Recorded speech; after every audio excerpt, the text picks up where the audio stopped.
Are the differences between men and women the result of biology or culture, or are they just a product of our imaginations? Miriam Miedzian wrote Boys Will Be Boys, breaking the link between masculinity and violence, to make her point that men and women really are different, and society makes them more so. Anne Fausto-Sterling wrote Myths of Gender to say there are essentially no real differences between men and women, that culture creates those that we do perceive. Ms. Sterling also contributed to the current issue of Discover magazine on the science of sex, and we're pleased to have both of them here, and pleased to have playwright Herb Gardner join me for this part of our continuing broadcast. Welcome, first of all. It's nice to have both of you here. Good to be here. Tell me what it is. You know, this is a subject that I've wanted to do for a long time, you know, and because it is frequently coming up in our culture. What are the essential differences between men and women, and how are they impacted by our culture? And I see such divergent opinions. Tell me what you think. I mean, what is it essentially that divides men and women? What is the gender distinction that we ought to... Okay. First of all, I have to say I come to this from a fairly limited perspective. I set out to write a book on how we can change the socialization of boys to decrease violence. And I found a lot of people saying, oh, what a waste of time, you know, boys will be boys, testosterone, we know why they're violent, there's nothing you can do about it. So I didn't really believe that, but I felt I had to address that question. So I ended up writing a chapter which is entitled Boys Will Be Boys, in which I deal with all the various theories on the origins of violence in males and comparisons compared to females also. And I ended up spending a full year on that particular chapter, and I have 16 chapters in my book, so you can see that it was a little out of keeping with the rest of the book. I'd still be at it. And the reason I spent a year on it is because it is a very, very difficult and complex question, mainly because the socialization of boys and girls is different virtually from day one. So it makes it much harder to know what is nature and what is nurture. And simply because both mother and father and all around them react. I mean, differently. There have been studies. It's as simple as blue and pink. Exactly, and they've done these kinds of studies. They put a blue, you know, outfit on the baby and a pink or a pink one, and people react differently. However, after spending a year on this subject, and at which point I really wasn't ready to finish, but I figured I would never finish the book if I didn't put an end to it, I did come to the conclusion that it seems that boys as a group, and I emphasize as a group, seem to have more of a propensity to learn violent behavior than do girls. I emphasize as a group because when you say this kind of thing and you don't clarify it, people tend to think that you're saying, well, all boys are violent or have a tendency to learn violence and girls don't, and that's ridiculous. Right. All you're saying is that boys and men, a greater proportion of them have a tendency to learn violent behavior than do girls or women, and that's all, and that's the only conclusion that I arrived at. And I know. And what was the convincing evidence for you? Well, it was in no way any one thing. It was very, very much the combination. It was a combination of yes, the hormonal studies, which I know Anne has a lot of problems with, the Maccoby and Jacklin's research, the brain research, some of the animal research, and also I must say that throughout the time, from the very time I started to even think about this book and talk about it, parents were constantly volunteering information to me. And I've probably talked with hundreds of parents of boys and girls about the subject. And you know, Anne makes the point in her book, and I think she's talking about menopause, that the talking to people who have the experience, for in this case menopausal women, gives you a certain, you know, insight that their views are to be respected. And what I found is that a majority of parents told me that from very, very early on, they felt that their boys had an inclination to pick up on violent behavior, to play with the guns, to play with all that stuff that the girls didn't, including a lot of people who said, you know, I am a feminist. That was the typical preface. Let me get and in here. did everything right. My son never even watched television. He never saw a gun, and then he went to visit some cousin who had a gun, and he couldn't stop playing with a gun. He went crazy. Jump in. Well, I mean, I spent 4 years writing a book called Myths of Gender, Biological Theories about Women and Men, and I've got a new edition with new chapters on it coming out in the fall.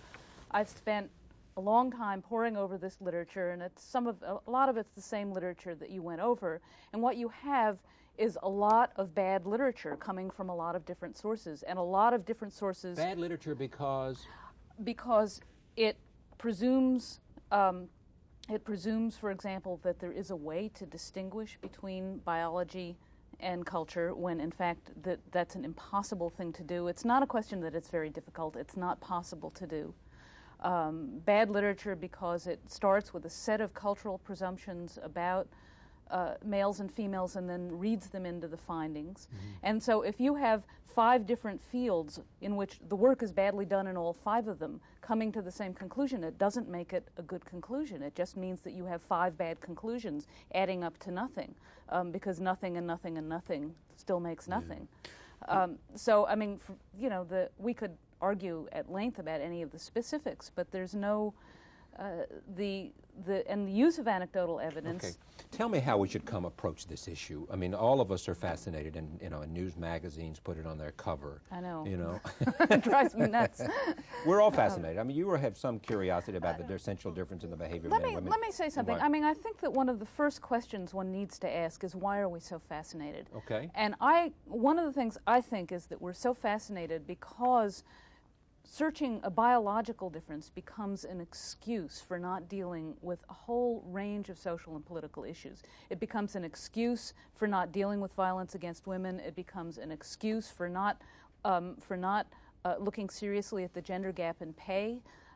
It becomes an excuse for a variety of things that we say we will not examine these obvious inequities because men and women are different. Therefore, because the argument, for example, around pay is made is that women are not capable of doing the same jobs as men, and so they end up in lower paid jobs, or women get hysterical when they're menopausal, and so they can't become highly paid executives, or you name the example, and we can come up with an example that I've seen in print of an explanation that justifies it based on somebody's biology. That is not at all a necessary conclusion. I know that those kinds of conclusions have been drawn. But it's an explanation of why we as a culture are so interested in this topic. We're interested because we want an easy way out. We don't want to confront social problems regarding gender. We're also interested because we're in a period of very deep struggle around gender-related issues. But, I think that my book is a kind of living testimony to the opposite, because my entire book goes chapter by chapter through every single aspect of socialization, analyzes how it contributes to violence in boys now, and I give very, very specific recommendations for how we can change that. And I argue that it's precisely because there seems to be a greater propensity to learn violence on the part of boys, that in a nuclear age, in an age of Uzis, et cetera, that we need to create an environment that will do everything possible to discourage it. The fact that boys seem to take to it is the best argument for doing everything possible in the environment to get them to stay away from it. That's fine. I mean, I'm sure I wouldn't disagree with you on a whole lot of the things that you've suggested in your book. On the other hand, as a biologist, when people start throwing out words like propensity, I want to know what that means.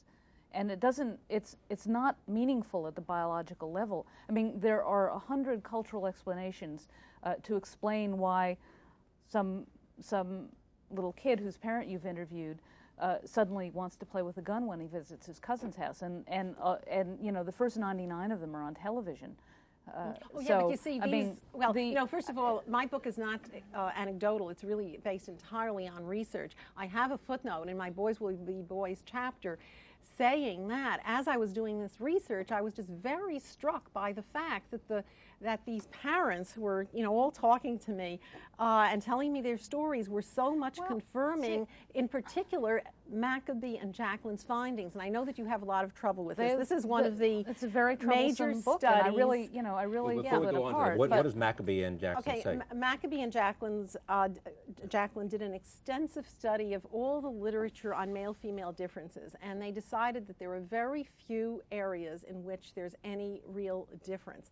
And aggressiveness was one. They looked at something like about, I think, 94 studies, something like that, and they found that something like a little more than half of them showed that the boys were more aggressive. And the others found no difference. I well, mean, and a lot of which they then drop out. Yeah, but that's just the conclusion. point, you see. That is the point. It's in no way an either-or issue.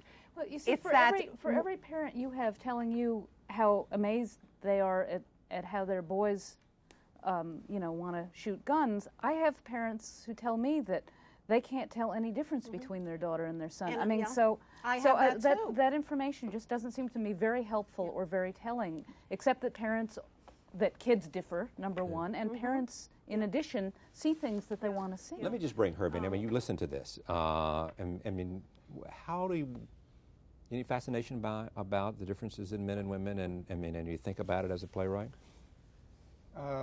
Well, what I couldn't help thinking as we were both talking is, and I don't know what it means necessarily, but I have a 4.5-year-old boy, and now you take him to lunch with a 4.5-year-old girl, and it's clearly they have a different attitude towards, attacking waiters, throwing salad at each other, and your son is more aggressive, is he? Yeah, I mean, it's clear that when I see a group of them together, like, the boys will. And how would you explain that? I don't know. That's okay, I know. That's our department. See, I'm not arguing with the observation. Clear, I'm arguing it becomes about instantly explanation. Clear that the boys are. It's not are necessarily. More it's not aggression and it's not violence either. It's a flirtation with death, with mortality. Well, that's a generous interpretation. Playing with mortality, but that's their a own playwright's danger, interpretation, shall I say? Not dangers to others and dangers to okay, themselves. but what do you say about the difference then? I mean, we talked about the studies of Maccoby and Jacklin, and but aggression being is aggression the right word? Well, that's the word that they use. Okay, aggression, and you say not true even for that exception. Yeah, or at least there's not good evidence for it. I mean, there's two things. First of all, those studies are never done with a blind observer, and by that I mean the observer who's doing a study and making observations knows which sex the kids are. Yeah. And when they don't know which sex the kids are, then they get very confused and they ascribe behaviors to what sex they think the kids are. Yeah. Let me interrupt only in the interest of time. Is it a part, because I wanted the two of you to engage each other. When you talk about all the myths, in your own words, leave us with a sense of how you see the differences beyond biology between men and women, between genders. I see the biological differences as being minimal and essentially restricted to differences in our sex organs. Right, exactly. And, whether we make sperm or whether we make eggs. And that's only what I was referring to. And beyond that, there are a whole host of cultural differences which are very hard to pin down, precisely because of the point that she was making in the very beginning, which is that there is such overlap in behaviors that you can't sort of say, well, there's this thing that's true of men, but this other thing that's true of women, because you can immediately come up with a man for whom it's not true or a woman for whom it's not true. Yeah. So I think beyond that, we have a set of cultural myths that people conform to more or less in some parts of their personalities and not in others. And I don't see why there's any problem about one group having more of a propensity as a group to something, and meaning that a larger proportion of people in that group have that propensity. Not everyone has to have it. And I just very quickly want to add that I have a whole section in my Boys Will Be Boys chapter on specific kinds of physical problems that seem to affect boys more than girls, such as attention deficit disorder with hyperactivity. Well, learning disability is more equally balanced. Mental retardation, which almost twice as prevalent in men as in women. Sorry, but I got to go. They're all connected with violence. Okay, thank you both. Herb may join me with Reynolds Price. Is life really better in the South, or do those writers just make it seem that way? There is a thing in our society called Southern writers, and Reynolds Price is one of the best.